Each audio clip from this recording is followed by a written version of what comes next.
what a great day we're having right here, May 1, at the Student Voices Summit on Civic Education. You know, our nation faces enormous challenges here, domestically and overseas. We are a nation, though, that is deeply divided. I commend two books to you if you want to know more about how we got in this position of a nation deeply divided. The first is by the great Harvard professor Robert Putnam, Bob Putnam. His book, Bowling Alone, traces how we used to be a nation of joiners who would do things for our neighbors and join together with our neighbors to bring about positive change. Not so much anymore. Follow-up book to that talks about how we have segregated ourselves into like-minded communities. A wonderful book by the sociologist Bill Bishop called The Big Sort. I commend those books to you if you'd like to know more about how we gotten to be such a divided nation. And unfortunately, far too many adults don't possess the very basic civic information that so many of you students have managed to acquire. You know, recently the Annenberg Public Policy Center did a survey of adults.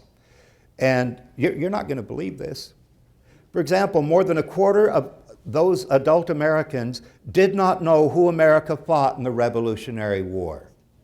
Can you imagine? Didn't know who we fought in the Revolutionary War. You folks learned that by the time you were in first grade, I'm sure. And unfortunately, 4 in 10 of those adults surveyed incorrectly stated that the Constitution gives the president the power to declare war on his own right. That's dangerous, that people have that attitude. And unfortunately, in far too many places across the country, obviously not here in LACOE or in Orange County, our youngest citizens are particularly underprepared for citizenship. All too often, they lack the basic knowledge about our system of government, and students show a poor command of history. Less than a quarter of 8th graders nationally, again, I'm not talking about here in LACOE or Orange County, but less than a quarter of 8th graders nationally were able to display a frankly not very difficult proficient status in civic learning on the last national assessment test in this subject. Nearly a quarter, this is disturbing, this is from some new research that has just come out. And think about this for just a second. Nearly a quarter of young Americans think that a democratic form of government is bad or very bad. The choices they were given: a democracy, a monarchy, a totalitarian state, communism, and yet nearly a quarter of these young Americans felt that a democratic form of government was bad or very bad. Clearly, we've got some work to do. A few other stats. Only about 29% of our eligible American voters participated in the 2016 primary elections, which determined the major party nominees, Secretary Clinton and Mr. Trump. These primary voters were highly unrepresentative of the rest of the population. It's because people didn't take the advice of that wonderful group that was up here before, I think you all, and they didn't get out and vote. As I mentioned, nearly a quarter of young Americans have lost faith in a democratic form of government. Intentionally fabricated news stories. We were just talking in the last segment about fake news. Intentionally fabricated news stories involving the 2016 presidential candidates were shared at least 38 million times on social media. And Stanford researchers found that young people's ability to reason about the information on the internet can basically be summed up as poor and needs help. Americans distrust the government at record levels in our history, and they also distrust their fellow citizens to participate in government. According to the Pew Research Center, just 34% say they have very great or good deal of trust and confidence in the political wisdom of the American people. Fully 63% have not very much confidence or no confidence at all in the choices their fellow citizens would make. In a representative democracy, that isn't good, folks. This is why we have to do better in civic learning across the country.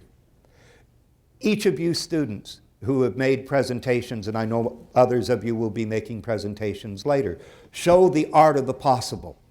That when given an opportunity, you can not only master the civic knowledge part, you can develop robust civic skills that even bring your parents out to be civically engaged.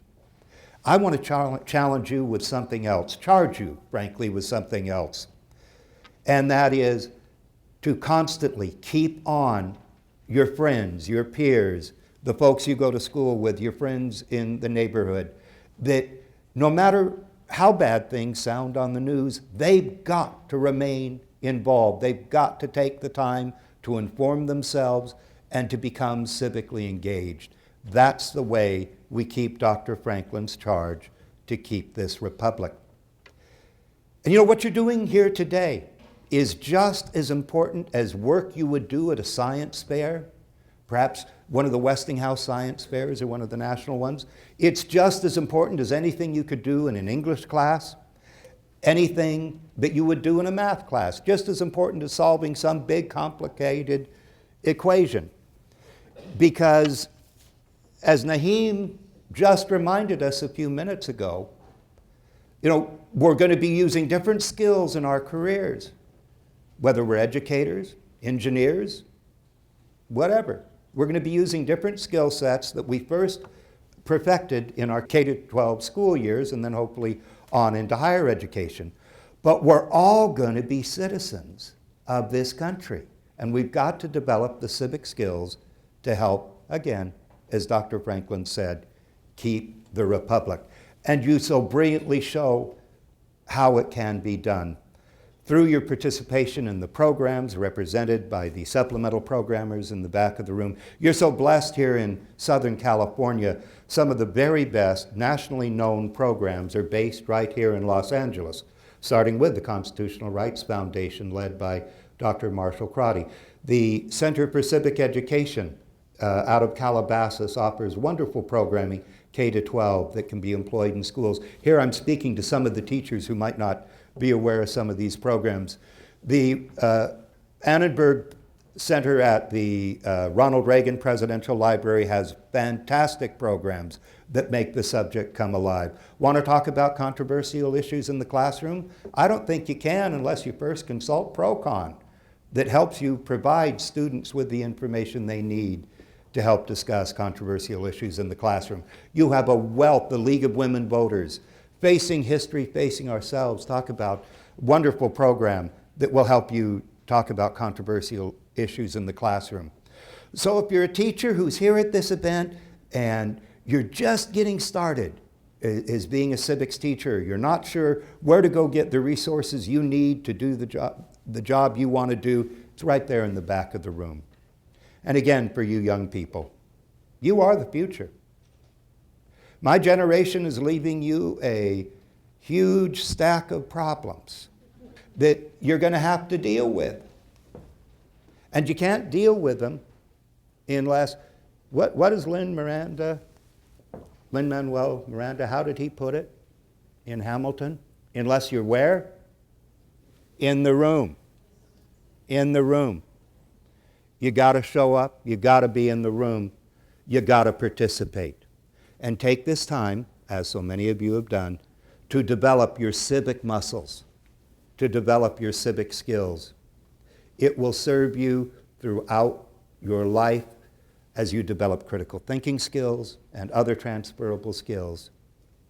And, as I said earlier, it will help you keep Dr. Franklin's charge to keep and pass along again this republic. Congratulations to each and every one of you. It's such a joy to be here today. And keep up the great work, my friends. Thank you.